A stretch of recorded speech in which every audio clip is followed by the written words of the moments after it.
दोस्तों, आज के एपिसोड में आप सबका स्वागत है।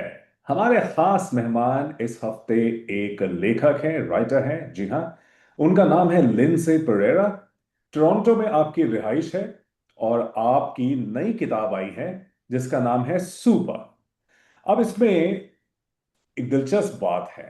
ये किताब लिखी गई है पंजाबियों के बनते बिगड़ते ख्वाब कनाडा में, उस पर लिखी गई है ये किताब। इसमें जो किरदार हैं वो पंजाब से उठ के आए हैं कनाडा में अपने ख्वाब पूरे करने के लिए, लेकिन यहां आकर के किस तरह से उनको रियलिटी चेक मिलता है उसके बारे में लिंडसे पेरेरा ने बहुत खूबसूरती से आपको बताने की कोशिश की है। लिंडसे पेरेरा वैसे राइटर हैं, पीएचडी है लिटरेचर में, लेकिन फिक्शन नॉन फिक्शन दोनों में अच्छा खासा उबूर है उनको। ये किताब नॉवल है, लेकिन इस पे हकीकत को दर्शाने की कोशिश की है। हिंदुस्तान से, पंजाब से आए हुए लोग अपनी जमीनें बेच बाच के आते हैं बहुत से ख्वाब लेकर के, लेकिन यहां आकर के बहुत सारी चीजें अलग पाते हैं। ये हम लोग जो कनाडा में हैं हम ये बखूबी जानते हैं, लेकिन क्या हिंदुस्तान में या कनाडा के बाहर लोग इसके बारे में जानते हैं? आइए खुशामदीद कहते हैं लिंडसे पेरेरा को और जानने की कोशिश करते हैं कि ये किताब आखिरकार उन्होंने क्यों लिखी। Lindsay Pereira, thank you so much for making time. Welcome to sweet trending. Thanks, Mani. I appreciate you taking the time to talk about the book today. Lindsay, now you are not Punjabi, you are not Sikh, but you live in Toronto, as I understand. So why write a novel on Punjab and Punjabis? There were a couple of things that happened over the past 3 or 4 years. I stumbled upon this news report. It was about a funeral home that was based in Toronto. I think it was called Lotus Funeral Home.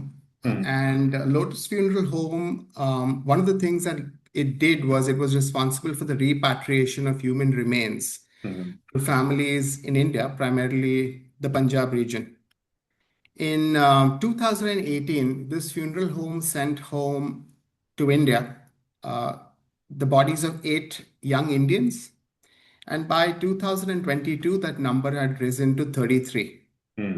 It was just a news report, but because I've been a journalist for a really long period of time, it felt as if there was a story there that wasn't being told. So I started to do a bit of digging around. I watched this documentary that the CBC put out. I think it was maybe a few months after that news report came out. And that CBC report spent some time with international students, again, primarily from the Punjab, trying to understand why they were in Canada, why they were struggling as much as they were doing.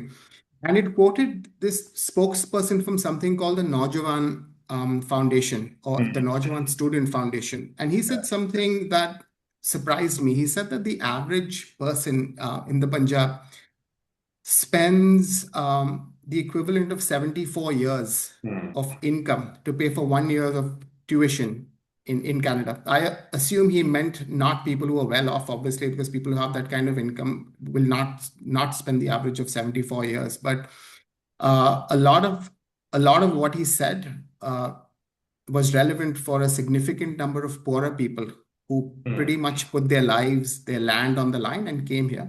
And these two reports, that news report plus that documentary, made me feel as if there were a lot of young Indians from that part of the world who were taking this enormous risk. And it felt like I wanted to try and talk about them a little more. And that was the seed for this novel. Hmm. Lindsay, it's always difficult, as I understand, for somebody who does not belong to a particular community to then understand that community, its inner dynamics, the way the people dream, the way their aspirations take shape. It must have been really difficult for you. You don't speak the language, as I understand. You don't speak Punjabi. So, how did you get familiar with the community and what kind of conversations they have? I spent a lot of time thinking about this. One of the reasons I wanted to do this novel was I had to stick to facts, right? If I were to say I'm going to set this novel in a part of Bombay, there would be a certain amount of inauthenticity that would not allow me to work within that space. I had to look at numbers. I had to look at the fact that around 2.6% of Canadians now identify as Punjabi Canadians. So it's a significant number of people. I had to look at the numbers of people coming from the Punjab, and I knew that to write about international students and not settled in the Punjab would make that story feel more inauthentic than I would want it to be. I started spending a lot of time with people from the Punjab who have been living in Canada for a really long period of time. People who've lived here for maybe a couple of generations, but I also spoke to a lot of young people who've come in to do diploma courses. I spent some time with student counselors because a lot of student counselors work primarily with students in India and advise them on what they need to do, not just to enter Canada, but to extend their PGWP, their postgraduate work permit. I spoke to people who have been here for a year, people who've been here for 6 months. I wanted to also get a sense of what their parents thought about these things. So I couldn't converse with their parents, but I had them tell me about what their parents think. The language was a barrier, but I also realized that at the end of the day, what I'm trying to do is I'm trying to humanize something that's fairly universal. The numbers of people who are migrating out of India has only grown over the past 10 odd years, right? 39% of international students in Canada are now from the Indian subcontinent, which is a significant rise when it comes to the number of people who've been moving out. I looked at data from the government of India. A lot of Indians are now giving up their passports, and that number has continued to rise over the past decade. It's Right. gone up to around 2 lakhs or something like that, some figure I can't recall at this point, which meant that there is an exodus. This exodus is driven not just by economic migrants, but primarily by young people who believe that they need to leave to try and get to a better life, if not for themselves, then for the generation that comes after it. There are a lot of older people who are willing to put their savings on the line because they believe that their children need to move out as well. And I wanted to humanize that part. So while you're correct to assume that it is a bit difficult for me to try and speak from a Punjabi person's point of view, I would also argue that I tried to not emphasize that cultural aspect of it at all. They just happen to be a Punjabi student and his girlfriend and his family. But apart from that, the rest of it is a fairly standard look at what could apply to any young Indian. It just happened to be the cultural space within which I happen to set the story. That's pretty much all it is. You talked about humanizing this thing, and I find in your book that you also humanize a bigoted racist, Maynard, the guy, and uh, here there's always this gulf between white Christian nationalists and us South Asians, and we have seen over the last couple of years at least that racism has grown exponentially over here. At least on social media, it's quite visible. I, in fact, wrote an article on this for the Times of India a couple of years back, and that thing hasn't changed really. Maybe it has gone even worse in some ways, at least online. But you have humanized a bigoted racist. Were you concerned that this can lead to certain questions of why paint a bigoted guy who is in every way a monster in human shade? No, it was critical. One of the things you do as a journalist, right? When I was really young, I started when I was 19 or something, and I worked on the crime beat for a very short period of time in Bombay. And a number of things that occurred in that period, there were the Bombay riots, for instance. There were a couple of terrorist attacks, and that was the worst possible time for a young person to try and do journalism on the crime beat. So I quit the crime beat very quickly. I realized I didn't have the stomach for it. But when you're reporting something like crime, one of the things you're taught almost instantly is you have to step back and try and look at all perspectives without putting your own prejudices on the line. One of the first things you do is you want to vilify someone who's done something awful because you're human, right? You look at people who've been hurt and you want to vilify the person responsible. But as a journalist, your job is to first try and report what it is you're seeing and allow the reader to arrive at an assumption or an opinion based on what they choose to believe. I wanted to do that with this as well. If I were to try and vilify this white supremacist spokesperson and paint him out to be a white supremacist spokesperson, the story would not be balanced. I had to speak to everyone without trying to say that I support this person over another person's point of view. I also wanted to make sure that even though someone comes across as a white supremacist, there's an aspect of his humanity that comes through right through. He cares for this dog. He's mm, not asking for something that is unreasonable by any means. He wants food, shelter, clothing, which is the exact same thing that the immigrant is asking for as well. Because mm, Supreet isn't asking for a townhouse. He isn't asking for a Mercedes. He's asking for a home. He's asking for living wage. He's asking for income enough to be able to start a family. A mm, completely reasonable request. Similarly reasonable request being put forth by this white man who believes that since he was born and raised in Canada, he has the right to ask his government for these things as well. mm, If it comes across as white supremacist, that's because you read into it, right? You look at the comments online, you look at what people are saying. And when people are desperate, I find that it's a lot easier to hate on someone when you don't have access to a basic living wage because your ability to empathize with someone else drops very quickly.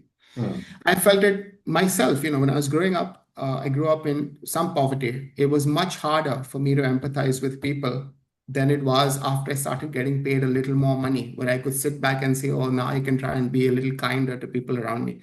And I feel that that's important because you have to, when you're trying to tell a story, the minute you try to take sides, the story eventually suffers. And I wanted to make sure that my focus on what was the heart of the story would not waver. Hence, the need to not say anything that could be positive or negative, whether it was about the immigrant or whether it was the white supremacist who decided to attack him. mm.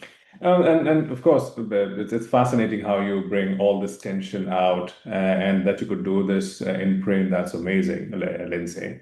But in some ways, then, is it also a story of failure, of aspirations of governments, their ability to accommodate all these different aspirations from people who are coming from different parts of the globe? Then, is it a story of failure of the Canadian system and at the same time of India's as well? Because I remember Prime Minister Narendra Modi, when he came in 2014, he started talking about demographic dividend.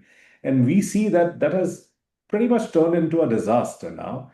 And with so much migration happening out of India, and you mentioned people giving up their passports after coming to Canada or Australia or other countries in the West, do you think that in some ways is also your novel is also indicating at a massive failure happening at several levels? It is an indictment of both systems because you are correct. The minute someone is compelled to leave their home, it is an indictment of that government because that government has failed to offer them sanctuary and the basics that are required for living in a country. No one should be forced to leave home. No one should be forced to give up their fundamental rights and say that we don't have access to these things and therefore we are compelled to move to another place. As for Canada, in 2014, right, the government decides to initiate the labor market impact assessment program, Hmm. right? Within a decade, again, incidentally, 2014, because you just mentioned 2014 and the Narendra Modi government. That's also the year, I think it was 2012 or 2014, that the LMIA program was initiated. Hmm. Within a decade, that program becomes such a symbol of what it means to exploit something that's Yes. a good intention thing and deteriorate into something that almost borders on human trafficking. Hmm. When you look at ads on Facebook Marketplace for people saying that we'll offer you an LMI license or paper, I don't know what you would call a document Yes. for $30,000, that is also an indictment of a government that has initiated a policy and failed to follow through on it. Hmm. So when you talk about people moving, it's an indictment of a system that has failed them at home. And when you talk about governments that say we want young people to come and stay here, but we don't have the wherewithal to let them live or spend time here in a way that affords them that same basic human decency that they're trying to get back home, it's an indictment of both systems. Hmm. And you talk about Sukhpreet Gill, your central character, and he comes from Punjab and has big dreams about making it big in Canada, and yet that dream ends in disaster. I would not say that it is reflective of everyone's experience in Canada, but as you mentioned early on, that you looked at a CBC report, and I've seen some of those reports that have come over the years, that people indeed are under tremendous stress over here, especially international students who don't want to go back, who never really came here. Many of them didn't come here to have decent education. They just came here for work. They thought that this would open up a pathway for them. to settle down in Canada. And when that doesn't happen, it has not been happening. We know that. We see the numbers and the rhetoric that was shaping up until last year when the election campaign was on was that all the problems are because of these international students. And I've heard Punjabi community members say exactly the same thing. They are pretty okay here. They came 20 years back, but they don't want new people to come in. So is Sukhpreet Gill's story also reflecting this tension in your mind that, well, maybe people within the Punjabi community don't want so much migration happening over here? I don't know if I can speak for the Punjabi community because I don't have a right to. But around 3 months after I submitted this manuscript, it went to my agent. My agent submitted it to a couple of publishers. We were talking about who's going to publish this. Mm. There was this 20-year-old Punjabi student. His name was Harshandeep Singh, 20-year-old, Yeah. worked as a security guard. I think it Yes. was Toronto, and he was shot dead. Right. December 2024, a few months after I submitted this thing. And it felt as if, over the past, let's say 3 or 4 months, let's look at 2026. Mhm. In March this year, on the 13th of March and the 14th of March, two young Punjabi boys lost their lives in different provinces, completely different circumstances. On the 13th, there was a young Punjabi boy who was assaulted by 10 to 12 people and run over by a car.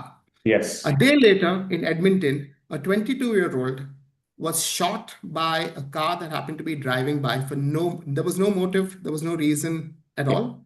And it's impossible to try and comment on who's doing this. Who are the perpetrators? Are they coming from an Indian community, a Punjabi community, a white community? That's completely besides the point. Yeah. The point is there is a tension, there is a certain amount of racial tension that is starting to spill over. And I felt that Sukhpreet Gill happened to be just emblematic of these various narratives that each community tends to identify with. I don't know whether the Punjabi community feels as if immigration is now beyond control. I don't know how they feel about young Punjabis and how they behave in Canada. It wouldn't be right for me to comment on that because I have no right to comment on what another community thinks. I can't comment on how Canadians think about immigrants. What right do I have to say that a white Canadian does not have the right to say that he doesn't want enough or more people from a particular background in his town or city? But what is undeniable is on the basis of facts alone, on the basis of attacks online and offline, it does seem as if there's some sort of tipping point that we are either at or beyond. And a lot of young people are paying the price for this. There are around 12 people who die of suicide in Canada every day. Right. And it is the second highest cause of deaths for people between 15 and 34. Hmm. So it is young people. And there's clearly something that needs to be done, something that needs to be talked about. And I don't see those conversations happening. Hmm. And I ask you this specifically because I, as a radio host, get to hear so many callers during the day. And whenever we talk about immigration and the problems around it, I hear Punjabi callers call in and say, "Oh, उन्होंने ne garm फैला दिता." That they are actually ruining our community over here. They have actually wrecked our image as a community, as a successful community. So there's a lot of angst that I notice within the Punjabi community. I would not universalize it, but I would just say that there are sections within the Punjabi community that are not very happy, even though they made their lives, they made their fortunes over here, and they themselves came as immigrants. So clearly there are two kinds of immigrants for some people: the good, ideal immigrants who came 20 years back, and the bad apples that came at 2021, 2022 onwards during the Justin Trudeau government. I thought I should give you this context why I asked you this question.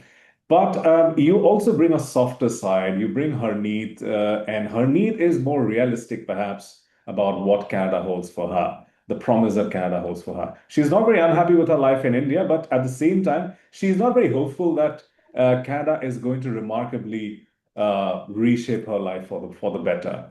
How did you bring this softer side into this whole picture? It may sound like the softer side. I'd like to point out that it is a tragedy. And I'll explain why. Because on the surface, it seems as if she's a sensible one. She's asking questions about why someone needs to move. And she comes across as a softer side simply because she's she's the opposite of what these other men in this novel are saying. Hmm. But what tends to be glossed over is the fact that she's born as a woman in India. Her story is already written, Yes. right? Irrespective of whether she ends up with Supreet, who now she will never be with, or whether she marries someone else who then takes her to Canada, the US, or New Zealand, or whatever. Her story is written, and she's the only one in the novel who does not have agency. Hmm. She's the only one who has her story written out for her, either by her parents or the person she will end up marrying. So it is a tragedy. It's just not an overt tragedy. It's just a very subtle tragedy if someone stops to think about it. And what at first appears to be like a softer side is actually an indictment as well, because she does not have a voice. And that was important for me because I don't have a right to talk about a female character because I'm not female. But Hmm. I wanted to try and put forth that argument that being female also comes with its own risks, its own lack of agency, its own lack of options for a lot of people that we usually don't talk about because we're too busy looking at what the men are doing in other countries. Hmm. Did your immediate circumstances in some way influence the narrative choices that you make for this novel? I don't know if they did. I try and look at immigration from an economic perspective because I believe that your bank balance defines the quality of your immigrant experience. Hmm. If you happen to move as a student, it's radically different from trying to move to Dubai with a golden visa. Hmm. There's a red carpet out for you, there's Right. housing, there's shelter, there's a possibility of 6 to 8 months before you find a job and you can do a bit of sightseeing while you're at it. But for a student, there was this video that happened to go viral a week ago. It was a young woman somewhere in Toronto talking about how she moved from working at Starbucks to going back to university. Hmm. And she's been doing this for 4 years now, and she feels as if she's stuck in this loop and she can't get out of it. And Hmm. I tend to feel that that's pretty much the norm for a lot of people. Hmm. I'm also much older. I suppose if I were young, if I would have moved to another country in my 20s, I would have such a radically different approach to things. I'd probably have more strength to deal with some of the things that like these young people do. I don't think an older person can deal with that kind of pressure. Hmm. So I don't know that any of my experiences have had any impact on, because I was writing primarily about young people. I was just trying to empathize where they're coming from, and the amount of work that they have to put in and continue to put in, because so many of them keep coming in every year. So I don't know if my experiences had an impact, but maybe at a subconscious level, yeah. Yeah, I agree. I mean, if I had moved here to Canada in my 20s, I think I would have a very different sort of a life. And moved Exactly. and yeah, it was already very difficult for me.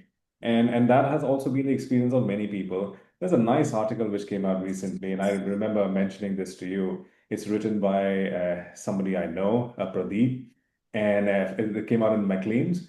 And so there he talked about how he came to Canada 4 years back and then tried to settle down, but never really could. His wife lost his job immediately upon arrival, and the sacrifices that he made, the compromises that the family made. Eventually, they decided to move back, and they did last year. So their Canada dream ended in disappointment, and that I believe is also the case with many people. But I would like to ask you about the choice of the name Super. Why did you call it super? I understand because I see Supreet Gill using that word quite frequently to describe situations to people and all of that. But did you really want to like portray something unfinished? That super what?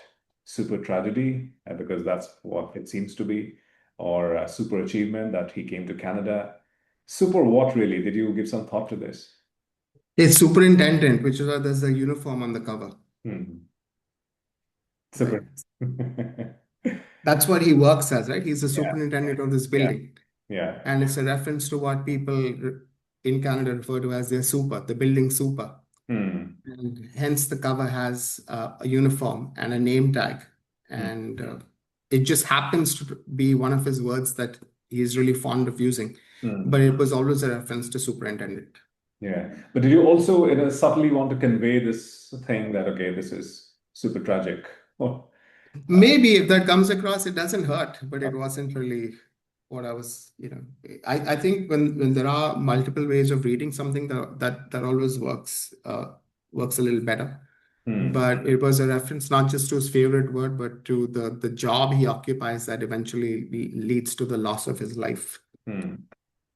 I don't want you to reveal too much about the plot, but I would like to ask you because my audiences are very interested in knowing how do you write? Because many people, I've heard people call in and say, how do you write? And that's a very difficult question to answer. But maybe as a writer, you could. How did you write? Because you've written several books now. So, how do you write? What challenges do you face? I lose a lot of sleep. I lose a lot of friends. Yeah. I lose the ability to have a social life because I'm miserable when I'm doing something like this, and I'm miserable for extended periods because I'm trying to make sense of something that doesn't always work. How Hmm. I write is I try and spend a really long period of time trying to think about what it is I'm trying to say and why I'm saying it. Because without that, I won't write it. If Hmm. I don't have something specific to say, I have absolutely no interest in calling myself a writer, introducing myself as a writer, telling people that this is what I do for a living. Hmm. I choose to do that only if I feel as if I have something to say. When I wrote my first novel, it was because I felt I really had something to say about this Roman Catholic community that I grew up in Bombay. I felt as if there was something about that community that there was a darkness there that wasn't being talked about. And I felt like there was something about those people that I really wanted to share with the world. And that compelled me to write that. When I Hmm. wrote my second novel, it was based on the riots in 92 because that's when I was a teenager. And Right. it was the first time I was exposed to the brutality of India. When I was 17 and there were bodies on the street, it moved me in ways that I don't think people who haven't been part of a riot can experience, because no teenager should be made to move past a dead body and try to figure out why they're lying on the street that way. And Hmm. I thought about that for a long time and did a retelling of the Ramayana because I wanted to draw a line between how that epic that was written, 6,000 odd years ago had a direct line to the kind of violence that was now tearing apart the only country I had known until that point. So Hmm. again, I was compelled to write about it, and I did.